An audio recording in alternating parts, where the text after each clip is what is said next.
नमस्कार, आप देख रहे हैं अशोका न्यूज 24। संतान के लंबी उम्र की कामना माताओं ने रखा व्रत। विधि विधान से ललही माता का किया पूजन अर्चन। शिव मंदिरों में जुटी आस्था की भीड़। गोपीगंज नगर व ग्रामीण क्षेत्रों में लोक पर्व ललही छठ आस्था और विश्वास के साथ मनाया गया। पर्व पर माताओं ने संतान की दीर्घायु जीवन की कामना के लिए व्रत रखकर विधि विधान पूर्वक पूजन किया।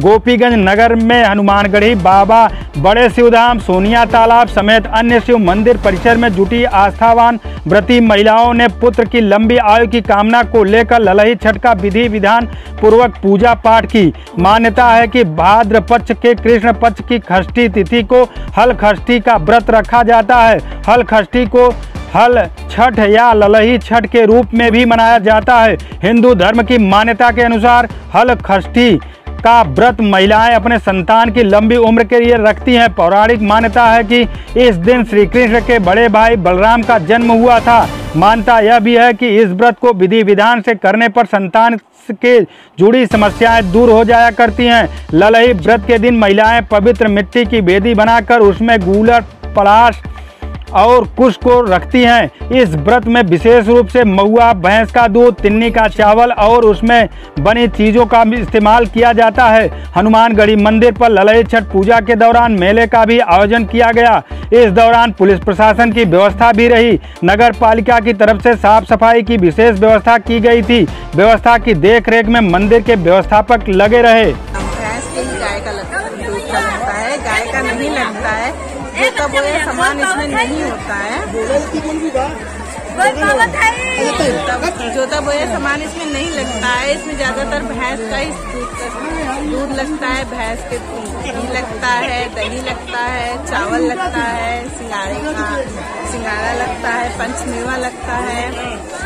यही सारी सामग्री लेकर के इनकी पूजा की जाती है।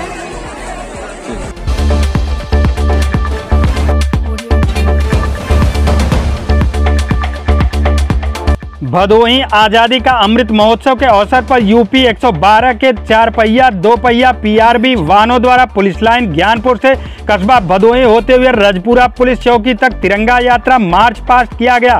मार्च पास्ट के समापन के उपरांत लोगों में मिष्ठान वितरण कर शुभकामनाएं दी गई।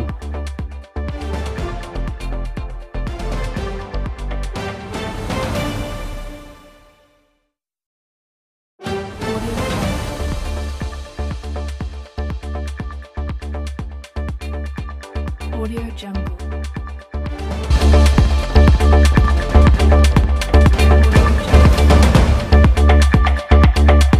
उप जिलाधिकारी ज्ञानपुर ने अधिशासी अधिकारी नगर पालिका के साथ नगर में किए गए अतिक्रमण को हटवाया। अतिक्रमणकारियों में मचा हड़कंप।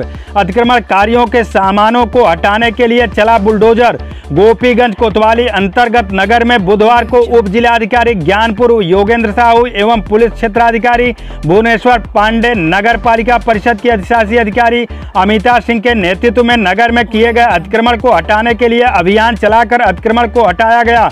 इस दौरान नगर में जहां अफरा तफरी मची रही, वहीं अतिक्रमणकारियों को सामान हटाने में पसीना छूट गया। पुलिस बल व पालिका कर्मचारियों के साथ लाव लश्कर लेकर निकली टीमें पूरे टीका रामलीला मैदान से कार्रवाई शुरू की। राजमार्ग के दोनों तरफ नाली और नाली के आगे अस्थायी और अस्थायी अतिक्रमण किए हुए सामानों को जेसीबी से हटाए गए। वहीं मिर्जापुर रोड, काली देवी रोड पर अतिक्रमण के खिलाफ कार्रवाई की गई। अतिक्रमणकारियों के खिलाफ कार्रवाई करते हुए नगर की सड़क की पटरी के आगे रखे गए दुकान लगाने वाले को चेतावनी दी गई कि दोबारा अतिक्रमण किया तो कार्रवाई की जाएगी। अभियान में पुलिस बल के साथ क्राइम इंस्पेक्टर हरकेश सिंह, राजस्व निरीक्षक के अलावा पालिका कर्मचारी शामिल थे।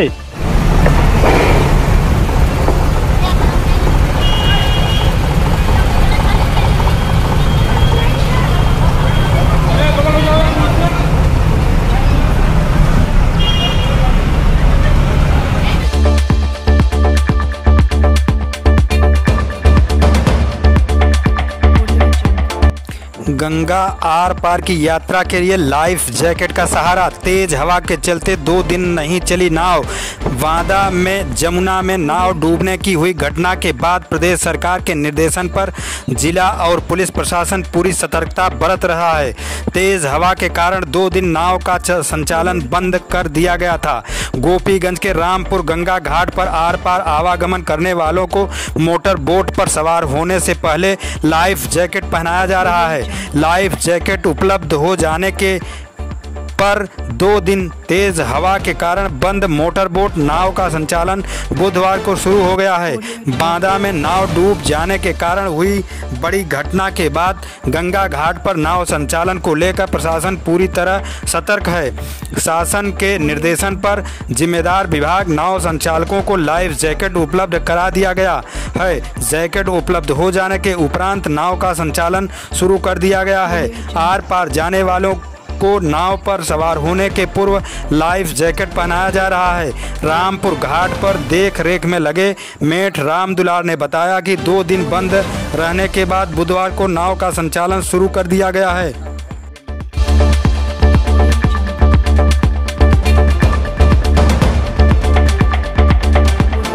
औराई थाना अंतर्गत मामूली विवाद को लेकर 2 पक्षों में हुई मारपीट, जिसमें एक व्यक्ति की हुई मौत, 11 लोग हुए घायल।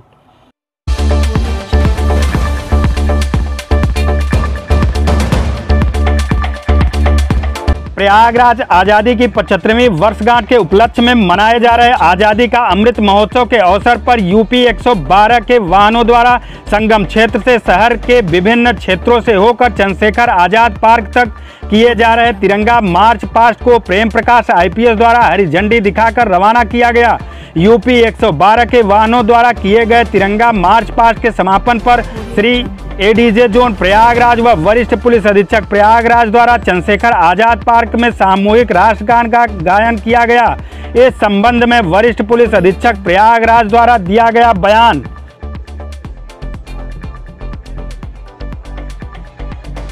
जन गण मन अधिनायक जय है, भारत भाग्य विधाता। पंजाब सिंध गुजरात मराठा, द्राविड़ उत्कल बंगा। विंध हिमाचल यमुना गंगा, उच्छल जलध तरंग। तब शुभ नामे जागे, तब शुभ आशीष मांगे। गाहे तब जय गाथा, जन गण मंगलदायक जय है, भारत भाग्य विधाता। जय है जय है जय है, जय जय जय जय है। आज़ादी के अमृत महोत्सव का जो 1 सप्ताह का बृहद आयोजन पूरे देश में चल रहा है, उसी के अंतर्गत जनपद प्रयागराज में पुलिस विभाग द्वारा डायल 112 के PRVs की आज तिरंगा रैली निकाली गई। ये रैली संगम से स्टार्ट होकर शहर के विभिन्न क्षेत्रों से गुजरती हुई यहाँ पर अमर शहीद चंद्रशेखर आज़ाद पार्क पर समाप्त हुई है। इसमें हमारी 20 4 पहिया वाहन और हमारे 8 2 पहिया वाहन, इसके अलावा विभाग की अन्य गाड़ियाँ भी इसमें शामिल रही हैं। उद्देश्य राष्ट्रभाव का संदेश जन जन तक पहुँचाना, विशेष करके युवाओं में एक सकारात्मक उत्साह जाए, जिससे कि वो कानून व्यवस्था बनाए रखने में, अपराध नियंत्रण।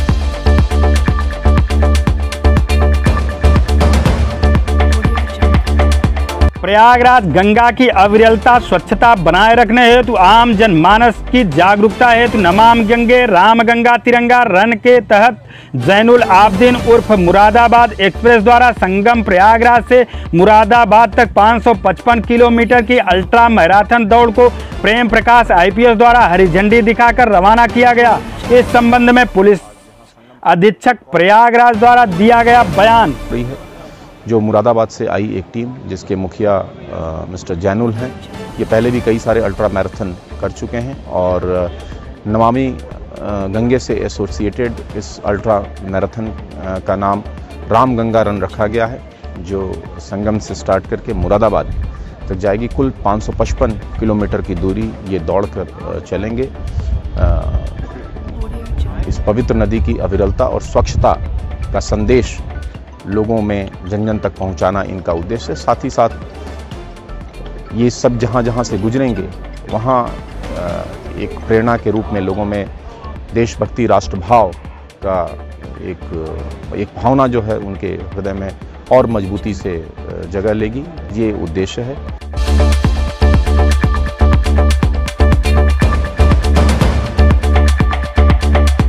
जौनपुर स्वतंत्रता की 75वीं वर्षगांठ के उपलक्ष्य में मनाया जा रहा है आज़ादी का अमृत महोत्सव कार्यक्रम के क्रम में जौनपुर डायल 112 पीआरबी वाहनों द्वारा भव्य तिरंगा रैली निकाली गई।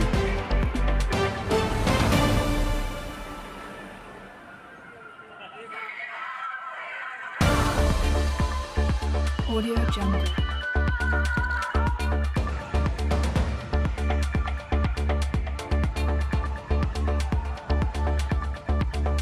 Audio Jungle.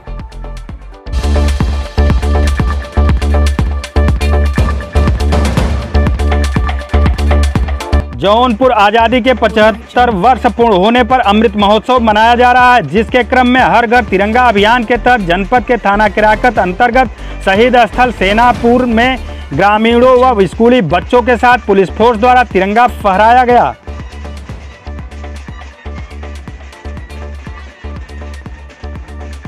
Audio Jungle.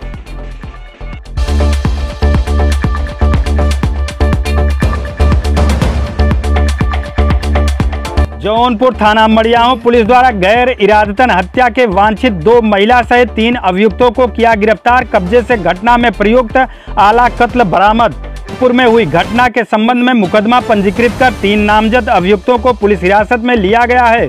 विधिक कार्रवाई प्रचलित है। उक्त के संबंध में अपर पुलिस अधीक्षक ग्रामीण जौनपुर द्वारा दिया गया बयान। थाना मड़ियाहू अंतर्गत ग्राम भवानीपुर में बीती रात राम नरेश नाम का एक व्यक्ति जो भदोही के रहने वाला है अपने रिश्तेदारी में विनोद के यहाँ आया था। Audio Jungle. रात में नशे में उसने परिवार की महिलाओं और सदस्यों के साथ आपत्तिजनक व्यवहार किया। इस बात से आक्रोशित होकर परिवार वालों ने लाठी डंडों से उसकी पिटाई कर दी और घायल अवस्था में उसको उपचार के लिए अस्पताल ले जाया गया, जहां उसकी मृत्यु हो गई। इस प्रकरण में तहरीर के आधार पर अभियोग पंजीकृत कर लिया गया है और सभी नामजद 4 अभियुक्तों में से 3 की गिरफ्तारी की जा चुकी है। मृतक का पंचायतनामा पोस्टमार्टम की कार्यवाही कराई जा रही है और शीघ्र ही अन्य विधिक कार्यवाही पूरी करके इसका सफल निस्तारण कर लिया जाएगा।